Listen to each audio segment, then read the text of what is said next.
எங்க நிலவுகார வீட்டுல என்ன கூட்டம் இருக்கே. நல்ல மனுஷன் செத்தா அப்படி 4 பேர் வரத்தான் செய்வாங்க. பாவி மனுஷன் காலகாலத்துல போய் சேர்ந்துட்டாரு. சரி கேஸ் நடத்திட்டீங்களா? வண்டி வரட்டும். வண்டி வரட்டுமா? வண்டி கீழே போயிருச்சியா? 6 அடிக்கும் போது நீ எங்க உட்காந்துருந்த? உள்ள உட்காந்துருந்தா கேட்காதுன்னு சொல்லிட்டு சேர போட்டு வெளியில உட்காருங்கன்னு சொன்னேன். அப்படி இருந்தும் வண்டிக்கார 6 அடிக்கும் போது நீங்க எங்க தொலைஞ்சிருக்கீங்க? இங்கே தொலைல போன்ல முழுகிட்டேமா. நாளைக்கு என்ன திப்பிங்க? என்ன திப்பிங்க ஆக்கி வச்சு இந்த கேஸ் இன்னைக்கு நாளைக்கு இருக்கு தீர போகுதுன்னு சொன்னா நான் சொல்லலையா? உட்காந்துருக்கீங்க வண்டிக்கார போயிட்டு நீ எப்படி கேஸ் நடப்பீங்க? காலையில குடோன்ல போய் நினைச்சிட்டு வந்துடுறேன். குடோன்ல உங்களுக்கு எடுத்து வச்சிருக்காரு உங்க அப்பாவோட வீடு அது. நான் உனக்கு கேட்டு வாங்கிட்டு தரேன். குடோன்ல எடுத்து தர்றேன் உனக்கு. தந்துருங்களா?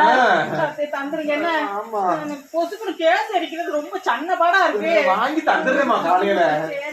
நீதான் கோச்சிட்ட. தொடாதீங்க கேதத்துக்கு போயிருக்கேன். ஏன் இல்லாம தொட்டு போடுறீங்க? குடிக்காம எப்படி சொல்றது?